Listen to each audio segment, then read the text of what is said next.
അവസാനമില്ലാത്ത പോരാട്ടമാണ് ഒരു കമ്മ്യൂണിസ്റ്റിൻ്റെ ജീവിതം. പറഞ്ഞത് VS അച്യുതാനന്ദനാണ്. അദ്ദേഹം ഇപ്പോൾ അത്യാസന്ന നിലയിലാണ്. VSൻ്റെ അഭാവം കേരളം അറിയുന്നുണ്ട് എന്നാണ് പൊതുവെ വിലയിരുത്തപ്പെടുന്നത്.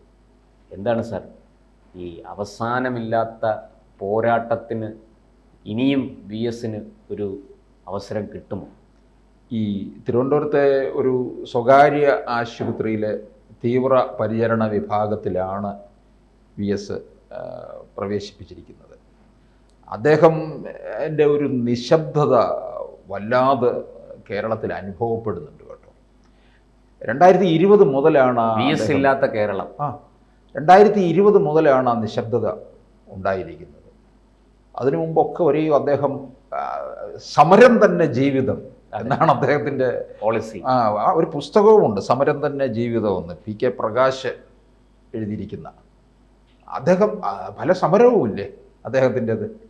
എനിക്ക് ഈ ചിലരുടെ രാഷ്ട്രീയത്തിൽ ചിലരുടെ നിശബ്ദതയും ചിലരില്ലാത്ത കാര്യങ്ങളെ വല്ലാതെ അനുഭവപ്പെട്ടിട്ടുണ്ട്. EMS ഇല്ലാത്ത ഒരു കേരളം. EMS എന്ന് പറഞ്ഞാൽ ഈ EMS പല തന്ത്രങ്ങളും കുതന്ത്രങ്ങളും ഒക്കെ രാഷ്ട്രീയത്തിൽ അതൊക്കെ നമുക്ക് യോജിപ്പും വിയോജിപ്പും ഉണ്ടാവും. പക്ഷേ EMSന്റെ ഒരു സ്പേസ് ഉണ്ട്. പിന്നെ EMS എന്ന് പറഞ്ഞാൽ ഒരു ബുദ്ധി രാക്ഷസനല്ലേ. സാഹിത്യം, സംസ്കാരം, രാഷ്ട്രീയം. അന്നൊക്കെ CPMനകത്ത് എന്തെങ്കിലുമൊക്കെ പ്രശ്നങ്ങൾ നേരിട്ടാൽ EMS എന്തെങ്കിലും ഒരു കാര്യം പറഞ്ഞാൽ അത് അവിടെ അവസാനിപ്പിക്കും. അതെ, അത് അവസാന വാക്കാണ്. EMS ഉണ്ടെങ്കിൽ അവസാന വാക്കാണ്. ഇന്നാണെങ്കിലോ ഒരു വിഷയം എടുത്തിട്ട് ചർവണമാക്കിയിട്ടുള്ള ഒരു കൊണ്ടുപോക്കാണ്. അയ്യേ, ഇതൊരു നാണം കെട്ട. പിന്നെ അതുപോലെ P ഗോവിന്ദപിള്ള കേട്ടോ, PG ഇല്ലാത്ത ഒരു CPMൻ്റെ ഒരു സൈദ്ധാന്തിക ആചാര്യനല്ലായിരുന്നു. AKG സെൻറ്ററിൽ ഒരു പ്രത്യേക മുറി തന്നെ ഉണ്ടായിരുന്നു. അവിടെ നിന്ന് വൈകുന്നേരം ആ സഞ്ചിയും തൂക്കി ഇറങ്ങിയ ഒരു നടപ്പ്. അങ്ങനെ വന്ന് സെക്രട്ടേറിയറ്റിന് നിർവശത്തുള്ള ബുക്ക് സ്റ്റാളിൽ കയറി ആ തട്ടുകടയിൽ നിന്ന് നാടൻ നെല്ലിക്കയും വാങ്ങിച്ച് അവിടെ നിന്ന് കോട്ടയ്ക്കകത്ത് സുഭാഷ് നഗറിലേക്ക് ഒരു നടത്തവും ഒക്കെ ഉണ്ട്. പോകുന്ന വഴിക്ക് അദ്ദേഹത്തിൻ്റെ എക്കാലത്തെയും ഒരു രാഷ്ട്രീയ എതിരാളി എന്ന് തന്നെ പറയാം, P പരമേശ്വരൻ, ഭാരതീയ വിചാര കേന്ദ്രം. അല്ല, P പരമേശ്വർജി ഇല്ലാത്ത കേരളവും ആലോചിക്കാൻ പറ്റില്ല പ്രശാന്ത്. ഞാൻ ഒരു പക്ഷം പിടിച്ചു പറയല്ല കേട്ടോ. P പരമേശ്വർജി, കരുണ ഇപ്പം ആൾക്കാർ ആലോചിക്കുന്നുണ്ട് കേട്ടോ. കരുണാകരനൊക്കെ എന്ത് നല്ല മുഖ്യമന്ത്രിയായിരുന്നു. അതെ, അതുപോലെയാണ് EMS. സാറേ, ഇപ്പുറത്ത് EMS എന്തെങ്കിലും പറഞ്ഞാൽ അപ്പുറത്ത് കൃത്യമായി അതിനൊരു മറുപടി പരമേശ്വരജി കൊടുക്കും. അത് ഇവർ തമ്മിലുള്ള സംവാദം, ഈ പത്രങ്ങളിലൂടെയും മറ്റുമൊക്കെയുള്ള സംവാദങ്ങൾ ഇവരും പ്രസ്താവന യുദ്ധങ്ങളല്ല, വളരെ ഇൻഫർമേറ്റീവായിരുന്നു. കേരളത്തിൻ്റെ ആ സാംസ്കാരിക പാരമ്പര്യത്തിന് കനത്ത സംഭാവനകൾ നൽകിയ ഒരു സംവാദാത്മക രാഷ്ട്രീയമായിരുന്നു അവർ തമ്മിൽ ഉണ്ടായിരുന്നത്. ഈ EMSൻ്റെയും പരമേശ്വർജിയുടെയും ഒരു പ്രത്യേകത, വാക്കുകൾ അളന്ന് കുറിച്ച് തൂക്കി ഓരോ അനാവശ്യമായിട്ടൊന്നും പറയില്ല, എന്നാൽ ആവശ്യമുള്ളത് പറയാതിരിക്കുകയുമില്ല. അവരുടെ പ്രസംഗത്തിൽ നിന്നും ലേഖനത്തിൽ നിന്നും ഒരു വാക്കടർത്തി മാറ്റിയാൽ പല കാര്യങ്ങളും നഷ്ടപ്പെടും. നമുക്കൊന്നും കൂട്ടിച്ചേർക്കാനും കാണില്ല. EMS പ്രസംഗിക്കുന്നതോ ഇത്ര സമയം, ആ സമയത്തിനകത്ത് നിർത്തിയിരിക്കും, അല്ലാതെ വായി തോന്നുന്നത് കാര്യങ്ങൾ പറഞ്ഞു പോവുകയല്ല. ഒരിക്കലേ എനിക്ക് ഓർമ്മ വരുന്നത് കേരള സർവകലാശാലയുടെ ആശാൻ സ്മാരക പ്രഭാഷണമുണ്ട്. ഇപ്പോഴുണ്ടോയെന്ന് അറിഞ്ഞൂടാ. അതൊക്കെ പണ്ടൊക്കെ എത്ര കൃത്യമായിട്ട് പൊക്കൊണ്ടിരുന്നത് അറിയാമോ. MN വിജയനും ഒക്കെ അതിനകത്ത് പ്രഭാഷണം നടത്തുന്നത്. EMSൻ്റെ ആശാൻ സ്മാരക പ്രഭാഷണത്തിന് സെനറ്റ് ഹാളാണ്. സെനറ്റ് ഹാൾ വലിയ കപ്പാസിറ്റി ഉണ്ട്. ഞാനൊക്കെ അന്ന് ഡിഗ്രിക്കൊക്കെ പഠിക്കുന്ന കാലത്താണ് BA മലയാളം. നമുക്കത് കേൾക്കാൻ താല്പര്യത്തോടുകൂടി അവിടെ ചെന്ന് സീറ്റില്ല. 3 ദിവസം വൈകുന്നേരം 5:30 മുതൽ 6:30 വരെ ഒരു ദിവസവും അവിടെ ഇരുന്ന് കേൾക്കാൻ കഴിഞ്ഞിട്ടില്ല എന്നുള്ളതാണ്. അത്രയ്ക്ക് നിറഞ്ഞ് കവിഞ്ഞു നിൽക്കുകയാണ് EMSൻ്റെ പ്രസംഗം, EMSൻ്റെ കൃത്യനിഷ്ഠ. അത് EMSൻ്റെ കൃത്യനിഷ്ഠ കൃത്യമായിട്ട് പത്രക്കാർക്കേ അറിയത്തുള്ളൂ കേട്ടോ. എല്ലാവരും വിചാരിക്കും രാഷ്ട്രീയക്കാരനല്ലേ 5 മണി എന്ന് പറഞ്ഞാൽ 6 മണിക്കായിരിക്കും വരുന്നതെന്ന് വിചാരിക്കും. പക്ഷെ പത്രക്കാർക്ക് അറിയാം EMSൻ്റെയും AK ആന്റണിയുടെയും ഒക്കെ കൃത്യനിഷ്ഠ. അങ്ങനെ ചിലരുണ്ട്, അപൂർവമായിട്ട് ചിലരുണ്ട്. അപ്പം EMSും പരമേശ്വർജിയും ഒക്കെ ഉണ്ടാക്കിയെടുത്ത ഒരു ജനപ്രീതി എന്ന് പറയുന്നത് അവരുടെ എഴുത്ത്, അവരുടെ പ്രസംഗം, അവരുടെ ലേഖനം ഇങ്ങനെയൊക്കെയുള്ള അവരുടെ ചിന്തയിൽ നിന്നൊക്കെയാണ്. അതെ. പക്ഷെ വി എസ് വരുമ്പോൾ വി എസ് ഉണ്ടാക്കിയെടുത്തത് അതൊരു പോരാട്ടത്തിലൂടെയാണ്. വി എസിന് ഒരു ആൾക്കൂട്ടമില്ലേ? അതെ. ആൾക്കൂട്ടത്തെ സൃഷ്ടിച്ച ആളാണ്.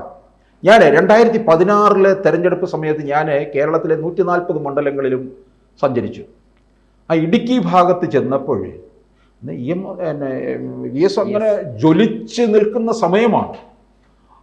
അപ്പോൾ അവിടെ ഓരോ മണ്ഡലങ്ങളിൽ ഈ വി എസ് വരുന്നു.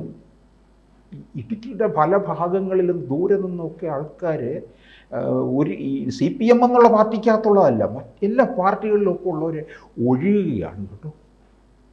ഞാൻ കേട്ടതാണ്, ഒന്ന് നേരിൽ കാണാമല്ലോ എന്നൊക്കെ പറഞ്ഞ് അവിടുന്ന് എത്രയോ ദൂരെ നിന്നാണെന്നറിയാം വേദിയിലേക്ക് കൊണ്ടുവരികയാണ്. അവിടെ ആർത്തു വിളി, കണ്ണേ കരളെ വി എസ് എന്നൊക്കെ പറഞ്ഞുകൊണ്ടുള്ള അത് തുള്ളിച്ചാടുന്നു. ഇത് ഈ ജനങ്ങളുടെ ആവേശം CPM കോട്ടയം സമ്മേളനത്തിൽ കണ്ടതാണ്.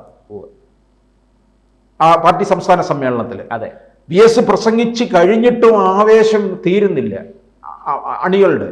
അടുത്തത് പ്രസംഗിക്കുന്ന പിണറായി വിജയനാണ്.